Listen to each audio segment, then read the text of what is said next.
एकदा एक व्यक्ती गौतम बुद्धांच्या आश्रमात राहायला येतो. 2 दिवस आश्रमात शांततेत घालवल्यानंतर तो बुद्धांकडे जातो आणि म्हणतो, बुद्धा, माझ्या मनात काही प्रश्न निर्माण होत आहेत. मी तुमच्याकडे त्या प्रश्नांची उत्तरे जाणून घेण्यासाठी आलो आहे. बुद्ध हसत म्हणाले, विचार, तुझा प्रश्न काय आहे? तो व्यक्ती म्हणतो, बुद्धा, मी माझ्या आयुष्यात अजिबात आनंदी नाही. त्रास आणि दुःखाच्या डोंगराने माझे जीवन नरक बनवले आहे. माझ्या आयुष्यात काही चांगले घडत नाही. मला तुमच्याकडून जाणून घ्यायचं आहे की माझ्यासोबत असे का होत आहे? मीच का इतका दुर्दैवी आहे? बुद्ध म्हणाले, सर्वप्रथम तू मला हे सांग, तुझ्या या दुःखाचे कारण काय आहे? ती कोणती गोष्ट आहे ज्याने तुला एवढं व्याकुळ आणि चिंताग्रस्त केले आहे? बुद्धाच्या प्रश्नावर थोडा वेळ विचार केल्यानंतर तो व्यक्ती म्हणतो, बुद्धा, हा कसला प्रश्न आहे? मी तुम्हाला एक प्रश्न विचारला आणि तुम्ही उत्तर देण्याऐवजी मला परत प्रश्न करत आहात. त्या माणसाचे बोलणे ऐकून बुद्ध हसले आणि म्हणाले, दुःख तुझे आहे आणि त्याचे कारण पण तुलाच माहिती पाहिजे.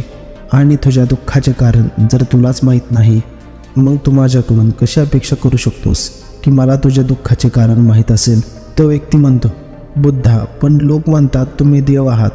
तुम्हाला सगळं काही माहीत आहे. तुम्हाला लोकांच्या मनातलं कळतं. तर मग तुम्हाला माझ्या दुःखाचे कारण माहीत असेलच. बुद्ध हलकेच हसले आणि मग गंभीर स्वरात बोलले, हीच तर सर्वात मोठी चूक तू करत आहेस. तू विचार करत आहे की कोणी दुसरा येईल आणि तुला तुझ्या सर्व समस्यांपासून मुक्त करेल. पण असे कधीच होणार नाही. जर कोणी तुला तुझ्या समस्यांपासून मुक्त करू शकतो तर तूच आहेस. तुला वाटत असेल की मला तर बुद्धत्व प्राप्त झाले आहे आणि मी तर तुझ्या सर्व समस्या सोडवू शकतो. नाही, मी पण तुझ्यासारखाच आहे. फरक एवढाच आहे की आता माझ्यात कोणताही गोंधळ उरला नाही. सर्व काही स्पष्ट झाले आहे आणि जेव्हा तुझ्यातला पण सर्व गोंधळ संपेल त्या दिवशी तुला पण तुझ्या समस्यांच्या समाधानासाठी कोणत्या बुद्धाकडे जाण्याची गरज पडणार नाही. बुद्ध त्या व्यक्तीला म्हणाले की तू एखादे फूल लक्षपूर्वक बघितले आहे का? हे ऐकून तो व्यक्ती आश्चर्यचकित होऊन म्हणतो, बुद्धा, फूल ही अगदी साधी गोष्ट आहे. ते तर सगळ्यांनीच बघितलं आहे. बुद्ध म्हणतात, पहाटेच्या अंधारात फुले फक्त एक कळी असते. दिवसाच्या प्रकाशात फुलून त्याचे एक फूल तयार होते आणि संध्याकाळपर्यंत ते सुकून पडते. जर फूल या गोष्टीची चिंता करत राहिला की त्याला संध्याकाळपर्यंत फुलून खाली पडायचंच आहे तर ते कधीच फुलणार नाही. आणि अगदी तसंच जर तू प्रत्येक वेळी तुझ्या दुःखांबद्दल विचार करत राहिला मग तू कधीच आनंदी राहू शकत नाही. जर तू थोडं नीट बघितलं तर समजेल की आता पण तुझ्या आयुष्यात अशा अनेक गोष्टी आहेत ज्यासाठी तू आजही आनंदी राहू शकतो, ज्याचा विचार करून तू हसू शकतोस, आतून आनंदी राहू शकतोस. म्हणून मला तुला सांगायचे आहे, तू आपल्या आयुष्यातील कमतरतेऐवजी तुझ्या आयुष्यातील त्या चांगल्या गोष्टींवर लक्ष केंद्रित कर. जर तुला तुझ्या आयुष्यात सुखी राहायचं असेल, आनंदी राहायचं असेल तर तुला हा शाश्वत नियम पाळावा लागेल. जीवनात सकारात्मक आणि चांगल्या गोष्टीवर लक्ष केंद्रित करावं लागेल. मी तुला फक्त मार्ग दाखवू शकतो, त्या मार्गावर कसे चालायचे ते दाखवू शकतो. जर तुला आनंदी राहायचं असेल तर तुलाच त्या रस्त्यावर चालावे लागणार आहे. हे बोलणे बुद्धांच्या तोंडून ऐकल्यावर तो व्यक्ती थोडा वेळ शांत बसला. मग काहीतरी विचार करून तो म्हणाला, पण बुद्धा, मला एक गोष्ट समजली नाही. माझ्या आयुष्यातील सर्व समस्यांवर एकाच वेळी उपाय करता येईल का? बुद्धांनी अतिशय शांतपणे उत्तर दिले, विचार कर. कोणी भविष्य बघणारी व्यक्ती तुला हे सांगतो की आज संध्याकाळपर्यंत तुझा मृत्यू निश्चित आहे. मग हे कळल्यावर तू त्या गोष्टीची चिंता करशील का ज्याची तुला आत्ताच काळजी वाटत होती? नाही, तुला अशी कोणतीच समस्या आठवणार नाही ज्याची तू सध्या चिंता करतोयस, कारण त्यावेळी तू जीवनाच्या त्या सत्याचा विचार करत असणार ज्याला लोक मृत्यू म्हणतात. आणि अचानक तुला ते जाणवेल की ज्या छोट्या छोट्या गोष्टींना तो आपल्या जीवनातील सर्वात मोठी समस्या मानत होतास ती तर काहीच नाही. अचानक तुला वाटेल की चिंता करणे व्यर्थ आहे. संध्याकाळपर्यंत मी तर हे जग सोडून जाणार आहे आणि तुला तुझ्या आयुष्यातील ते सर्व क्षण व्यर्थ वाटेल जी तू चिंता, जळकीपणा आणि अनावश्यक दुःखात घालवली. लोक बोलतात पण ते आतून कधीच स्वीकारत नाही.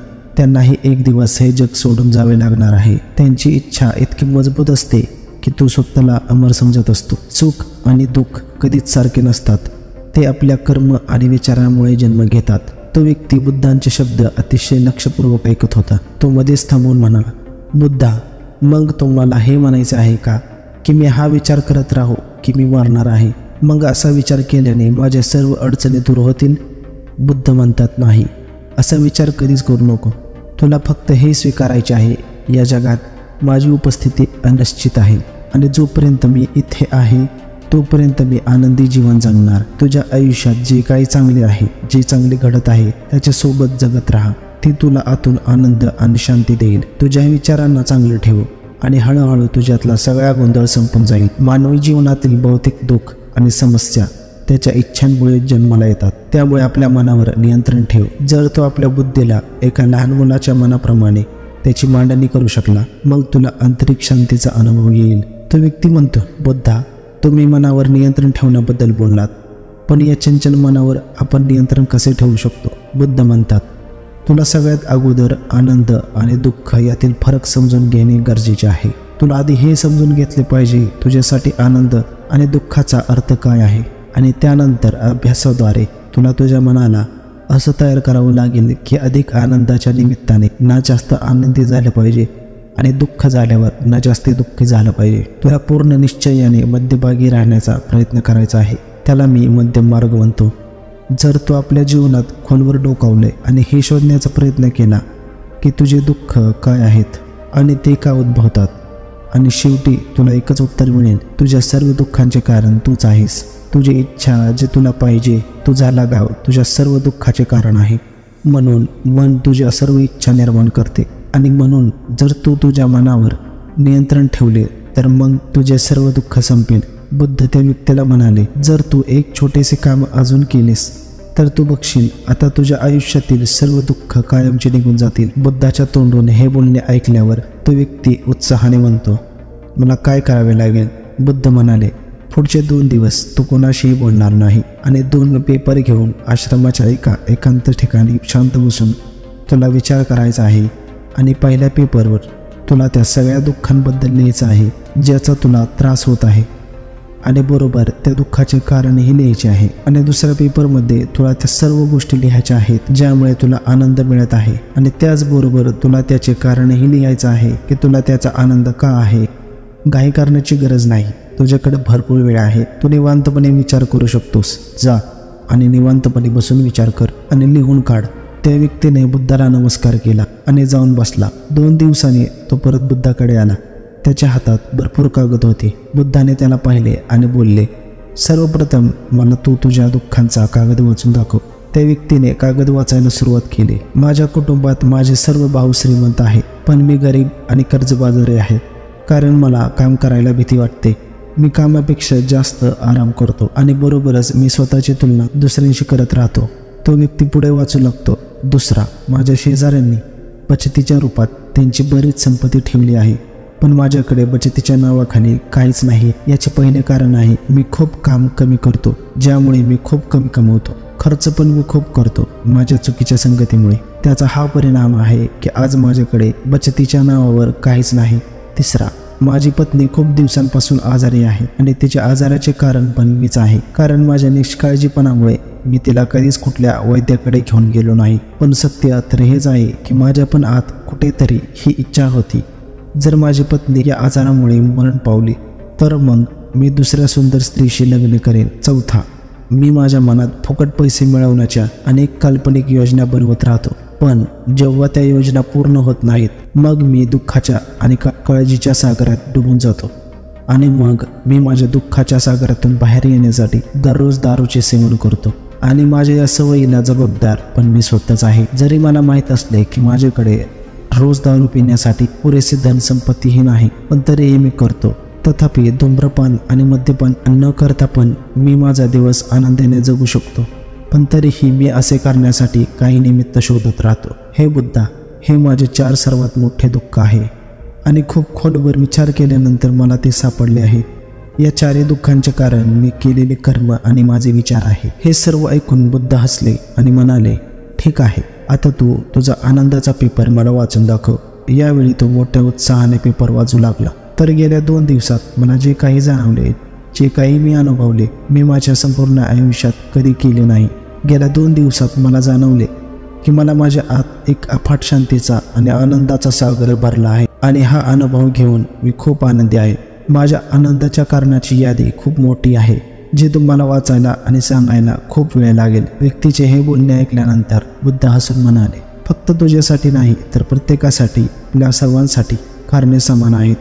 पण माणूस आपल्या अज्ञानतेमुळे आपल्या बराचसा वेळ वाया घालवतो आपल्या दुःखाचे कारण शोधण्यासाठी, आणि आपल्या आयुष्यात तर सुख, शांती आणि आनंद गोळा करण्याची तिजोरी आहे. बुद्ध त्या व्यक्तीला म्हणाले, तुला तुझ्या आनंदाची सर्व कारणे सांगायची गरज नाही, तू मला त्यातले काही वाचून दाखव. तो व्यक्ती उत्साहाने हसत वाचायला सुरुवात करतो. सर्वप्रथम मी याबद्दल आनंदी आहे की मी या जगात जिवंत आहे आणि जगत आहे. मी निरोगी आणि बलवान आहे. माझे आई वडील, पत्नी आणि 2 मुले आहेत. या जगातील इतर भाग्यवान लोकांप्रमाणेच माझ्याकडेही अनेक अनमोल खजिना आहे.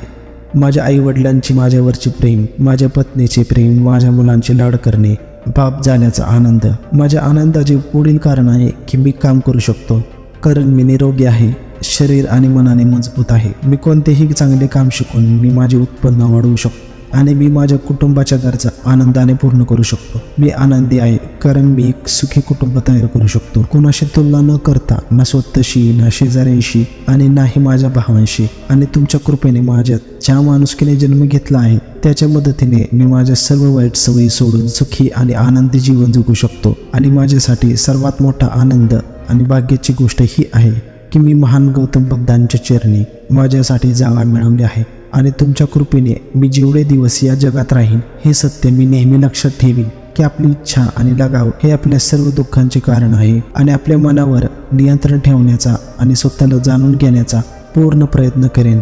बुद्ध म्हणाले, आज तुझा नवीन जन्म झाला आहे.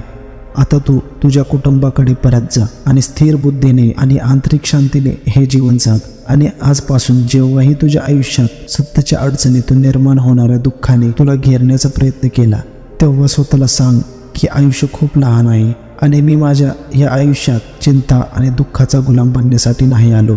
शांतपणे बसून त्या दुःखाचे कारण शोधण्याचा प्रयत्न कर आणि ते मिळताच त्याला नष्ट करून टाक. आणि तेव्हाच तुला तुझी आंतरिक शांती मिळेल आणि तू कधीही न संपणारा आनंद मिळवू शकतोस. मित्रांनो, मला आशा आहे की तुम्हाला हा व्हिडिओ आवडला असेल. जर तुम्हाला हा व्हिडिओ आवडला असेल तर व्हिडिओला लाईक करा, शेअर करा आणि अशाच सेल्फ हेल्प व्हिडिओसाठी चॅनेलला सबस्क्राईब करा.